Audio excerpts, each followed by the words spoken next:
Welcome to the online class of Navajyoti High School with a new lesson of English grammar for the 6th and 7th standard. Here, today's topic is for the class is parts of speech. ছাত্ৰ-ছাত্ৰীসকল আমি আজি নতুন পাঠৰ সৈতে ইংৰাজী ব্যাকৰণৰ parts of স্পীচৰ বিষয়ে আলোচনা কৰিবলৈ আগবাঢ়িছোঁ। পাৰ্টছ অফ স্পীচ যাক আমি অসমীয়াত পদ বা বাক্যাংশ বুলি উল্লেখ কৰিব পাৰোঁ। The parts of speech is a class of words in a sentence.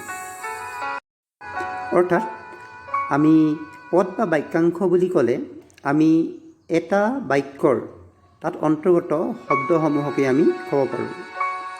Every word in a sentence points to the parts of speech. এটা বাক্যৰ অন্তৰ্গত থকা প্ৰতিটো শব্দই এটা নিৰ্দিষ্ট parts of speech সূচায়। There are 8 parts of speech in the English grammar. আমাৰ ইংৰাজী ব্যাকৰণত মুঠতে আমাৰ 8টা পদ বা পাৰ্ট অফ স্পীচ আছে। সেইকেইটা হ'ল noun, pronoun, adjective, verb, adverb, preposition, conjunction, and interjection. Here, in today's class, we are going to discuss the definition and the examples of every part of speech. Here, the first part of speech is noun. What is noun? A noun is the name of a person, place, thing, quality, idea or activity. অৰ্থাৎ আমি noun বা বিশেষ্য বুলি ক'লে আমি নাম বুজোৱা সমূহ ব্যক্তি, ঠাই, বস্তু আদি উল্লেখ কৰিব পাৰি। এই নামসমূহৰ ভিতৰত আমাৰ name of person, name of animals, name of place, names of everything, আমি সকলো ধৰণৰ নাম বুজোৱা শব্দ ইয়াত অন্তৰ্গত হ'ব। তোমালোকে উদাহৰণ হিচাপে আমি ইয়াত দেখাইছোঁ ভিডিঅ'টোত Ram, Jadu, Rita, Jake, cow, owl, parrot, India, Kolkata, London, Delhi, and all types of names of everything will be included in the noun. Here's an example. Noun. Binita is a very good girl. এই বাক্যটো চোৱা তোমালোকে বিনিতা ই এগৰাকী ছোৱালীৰ নাম বুজাইছে, গতিকে বিনিতা শব্দটো হ'ব ইয়াত noun. The Brahmaputra is the biggest river of Assam. এই বাক্যটো চোৱা তোমালোকে ব্ৰহ্মপুত্ৰ ই এখন নদীৰ নাম সূচাইছে, গতিকে এই শব্দটো হ'ব ব্ৰহ্মপুত্ৰ শব্দটো হ'ব এটা নাউন। আকৌ চোৱা the lion is a very brave animal. ইয়াত চোৱা তোমালোকে ইয়াত দুটা আমাৰ পাৰ্ট অফ স্পীচ আছে। ইয়াত লায়ন এটা জন্তুৰ নাম আৰু আনহাতে এনিমেল ইও এটা বিশেষ শ্ৰেণীক বুজাইছে, জন্তু জীৱৰ এক প্ৰজাতিক বুজাইছে, গতিকে প্ৰজাতিৰ নাম বুজাৰ বাবে ইয়াক আমি এনিমেল হিচাপে ইয়াকো আমি নাউনৰ অন্তৰ্গত কৰিছোঁ। I like to eat mango. ইয়াতো মেংগো এই শব্দটোৱে আমাৰ নাউন সূচাইছে। The next part of speech is pronoun, যাক আমি অসমীয়াত সৰ্বনাম বুলি উল্লেখ কৰিছোঁ। A pronoun is used in place of a noun or noun phrase. অৰ্থাৎ আমি সৰ্বনাম হ'ল সেইসমূহেই যিটো আমি নাউনৰ সলনি ব্যৱহাৰ হয়। অৰ্থাৎ নাম বুজোৱা শব্দকেইটাৰ সলনি আমি যিসমূহ শব্দ ব্যৱহাৰ কৰোঁ সেইসমূহ শব্দকেই আমি প্ৰনাউন বুলি ক'ব পাৰোঁ। উদাহৰণস্বৰূপে he, she, they, you, them, their, we, his, her, him, my, it, this, that, them, etcetera. গতিকে আমি এইসমূহ শব্দকেই আমি আমাৰ প্ৰনাউনৰ অন্তৰ্গত কৰিছোঁ। ইয়াত তোমালোকে চোৱা আমি ছবিখনতো দেখাইছোঁ এইকেইটা শব্দই আমাৰ প্ৰনাউনক সূচিত কৰে। আমি প্ৰনাউনৰ এক্সাম্পললৈ যাব বিচাৰিছোঁ। Mira is a good dancer, she loves dancing. এই বাক্যটোত চোৱা তোমালোকে মীৰা এগৰাকী ভাল নৃত্যশিল্পী, she loves dancing.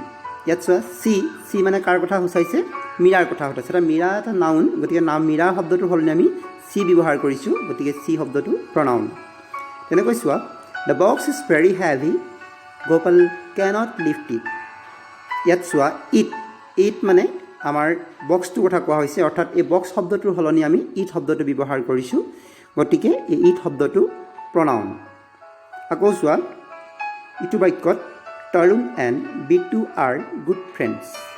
এই বাক্যত চোৱা they are very good students. ইয়াত they মানে কোন they means Tarun and Bitu অৰ্থাৎ আমি তৰুণ আৰু বিটু শব্দৰ সলনি আমি they শব্দটো ব্যৱহাৰ কৰিছোঁ গতিকে ইয়াত এই they হ'ব pronoun. Next adjective. Adjective যাক আমি অসমীয়া ব্যাকৰণত বিশেষণ বুলি উল্লেখ কৰোঁ An adjective is a word which is used to add something to the meaning of a noun or pronoun. Adjective হৈছে এনে এটা শব্দ যি নাউন বা প্ৰনাউনৰ অৰ্থটো ই বিস্তৃতভাৱে বুজাবৰ বাবে ইয়াক আমি ব্যৱহাৰ কৰোঁ এই ক্ষেত্ৰত আমি চাব পাৰোঁ যে adjective আচলতে নাউন বা প্ৰনাউনৰ দুখ গুণ আৰু পৰিমাণ আদি সূচায় ইয়াত আমি উল্লেখ কৰিছোঁ এই এডজেক্টিভৰ ভিতৰত সাইজ নাম্বাৰ কোৱান্টিটি হ'ব পাৰে এজ হ'ব পাৰে টাইপ হ'ব পাৰে কালাৰ আহিব পাৰে শেপ আকৃতি আৰু কোৱালিটি থাকিব পাৰে এটা আমি উল্লেখ কৰিছোঁ সাইজ হিচাপে বিগ স্মল লাৰ্জ এইসমূহ বিশেষণ শব্দ নাম্বাৰ কোৱান্টিটিত ফিউ এণ্ড থ্ৰী এইসমূহ আমাৰ এডজেক্টিভৰ অন্তৰ্গত এজ হিচাপে ইয়ং ওল্ড এইসমূহ আমাৰ এডজেক্টিভৰ অন্তৰ্গত হ'ব টাইপ উডেন কাঠৰ প্লাষ্টিক আদি এইবিলাক শব্দ আমাৰ এডজেক্টিভৰ অন্তৰ্গত হ'ব কালাৰ ক্ষেত্ৰত আমি ৰেড পিংক ব্লু এনে ধৰণৰ কালাৰসমূহকো আমি এডজেক্টিভৰ অন্তৰ্গত কৰিব পাৰোঁ শেপ মানে আকৃতি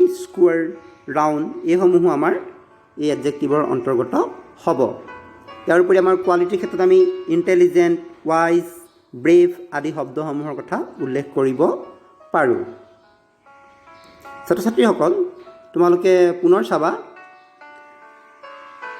আমি এডজেক্টিভৰ উদাহৰণস্বৰূপে আমি তোমাক উল্লেখ কৰিছোঁ the animal is very big এই জন্তুটো বৰ ডাঙৰ ইয়াত বিগ এই শব্দটো হৈছে adjective the flower is very beautiful ইয়াত বিউটিফুল ই এটা এডজেক্টিভ যিহেতু ই ফ্লাৱাৰ এইটো নাউনৰ আমাৰ ইয়াৰ গুণটো বুজাইছে Nikita is a tall girl Nikita এগৰাকী ওখ ছোৱালী অৰ্থাৎ ইয়াত টল শব্দটোৱে ছোৱালীজনী অৰ্থাৎ নিকিতাৰ এই নাউন শব্দটোৰ গুণ বুজাইছে গতিকে টল শব্দটো adjective there are 4 boys in the class ইয়াত আমাৰ চোৱা তোমালোকে যে ক্লাছটোত 4জন ল'ৰা আছে ইয়াত কিন্তু 4 শব্দটোৱে প্ৰকৃতাৰ্থত বয়জ যিটো নাউন এই বয়জৰ পৰিমাণ বুজাইছে সেয়েহে ই 4 শব্দটো এডজেক্টিভৰ অন্তৰ্গত হ'ব নেক্সট আমি চাব বিচাৰিম পাৰ্ট অফ স্পীচ ভাৰ্ব আমি ইতিমধ্যে ভাৰ্বৰ বিষয়ে বহলভাৱে আলোচনা কৰিছোঁ verb means the action word of A sentence যে এটা বাক্যৰ মূল ক্ৰিয়া শব্দটোৱে হৈছে ভাৰ্ব আৰু এই ভাৰ্ব দেৰ R 2 types of verbs main verb and auxiliary verb verb আমি চাবলৈ গ'লে স্লিপ ৰান টক প্লে আদি এইবিলাক কাম আমাৰ গতিকে এইসমূহ আমি ক্ৰিয়াৰ অন্তৰ্গত ইয়াৰ উপৰি আমাৰ গ্ৰামাৰত অক্সিলাৰী ভাৰ্ব বা সহায়কাৰী ক্ৰিয়া হিচাপে আছে am is was can will etcetera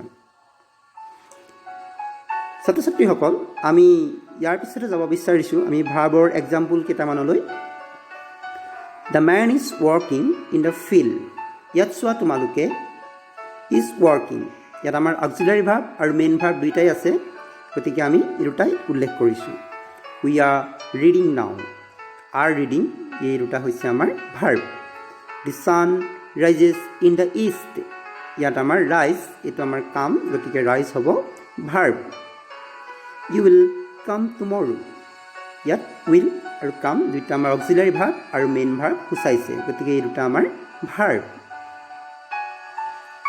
next আমি আহিছোঁ এডভাৰ্বলৈ An adverb is used to describe a verb, adjective, clause, or another adverb. It simply tells the readers how, where, when, or the degree at which something was done. ছাত্ৰ ছাত্ৰীসকল তোমালোকে অলপ মন কৰিবা যে এডভাৰ্ব যাক আমি ক্ৰিয়া বিশেষণ বুলি কওঁ, ইয়াত আমাৰ আচলতে এনেধৰণে হয় যে ই ভাৰ্ব বা ক্ৰিয়াটোৰ বা বিশেষণটোৰ ই আৰু বিশদভাৱে আমাক ইয়াক সূচিত কৰে। অৰ্থাৎ আমি কামটো হাও, কেনেকৈ, হুৱেৰ, ক'ত, কেতিয়া আদি যদি উল্লেখ কৰিলে আমি এই এডভাৰ্বটোৰ উত্তৰটো পাওঁ।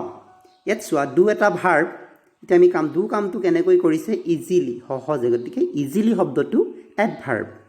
ৰান শ্ল'লি, অৰ্থাৎ শ্ল'লি মানে লাহে লাহে, গতিকে কেনেকৈ বুলি কয় শ্ল'লি, এই শব্দটোৱে আমাৰ এডভাৰ্ব। উইন লাকিলি, অৰ্থাৎ আমাৰ উইন এইটো এটা ভাৰ্ব আৰু কেনেকৈ জিকিলে তেওঁ বুলি ক'লে আমি লাকিলি এই শব্দটো, গতিকে আমি এই লাকিলি শব্দটো এডভাৰ্ব হ'ব। আমি কেইটামান উদাহৰণলৈ যাওঁ আহা। He finish the work quickly, quickly ই এটা adverb. The flower is very beautiful, এই বাক্যটোলৈ মন কৰা। ফুলপাহ ধুনীয়া, কিমান ধুনীয়া কৈছে, ভেৰি, গতিকে ভেৰি শব্দটো এডভাৰ্ব হ'ব।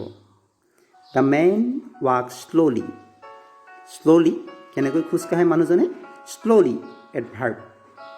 হি ওন দ্য গেম ইজিলি, তেওঁ খেলখন জিকিলে, কেনেকৈ জিকিলে, ইজিলি সহজে, অৰ্থাৎ ভাৰ্বটো আমাৰ এই এডভাৰ্বটোৱে সুন্দৰভাৱে সূচিত কৰিছে। ছাত্ৰ ছাত্ৰীসকল, আমাৰ 8টা পাৰ্ট অফ স্পীচৰ ভিতৰত আমি আজিৰ পাঠত 5টা পাৰ্ট অফ স্পীচ আলোচনা কৰিছোঁ। ইয়াৰ পিছত আমি কনজাংশ্যন, প্ৰিপজিশ্যন আৰু ইণ্টাৰজেকশ্যনৰ বিষয়ে পৃথকে নেক্সট ক্লাছত আলোচনা কৰিম। ছাত্ৰ ছাত্ৰীসকল, আজি আমি শিকিলোঁ the meaning of part of speech. Part of speech কি, the various types of part of speech, বিভিন্ন প্ৰকাৰৰ পাৰ্ট অফ স্পীচৰ বিষয়ে জানিলোঁ। The definition of various types of part of speech, আমি বিভিন্ন প্ৰকাৰৰ পাৰ্ট অফ স্পীচৰ সংজ্ঞাৰ বিষয়ে জানিলোঁ আৰু দ্য এক্সাম্পলছ আৰু উদাহৰণসমূহৰ বিষয়ে আমি শিকিলোঁ। আশা কৰোঁ তোমালোকে পাঠটোৰ পৰা যথেষ্ট উপকৃত হৈছা।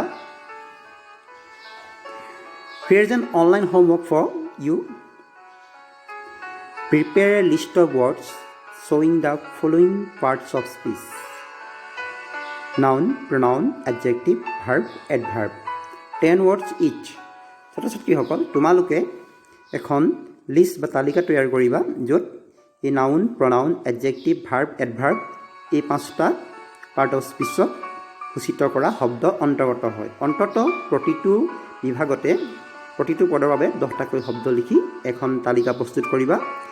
And thereafter you have to submit it in the WhatsApp group. আমাৰ আজিৰ পাঠৰ পৰা তোমালোক উপকৃত হৈছা বুলি আমি কামনা কৰিছোঁ। সকলো ভালে থাকা, কুশলে থাকা। শেষত পুনৰ সকলোলৈকে মৰমেৰে আমি আজি পাঠৰ পৰা ইমানতে বিদায় মাগিছোঁ। Thank U.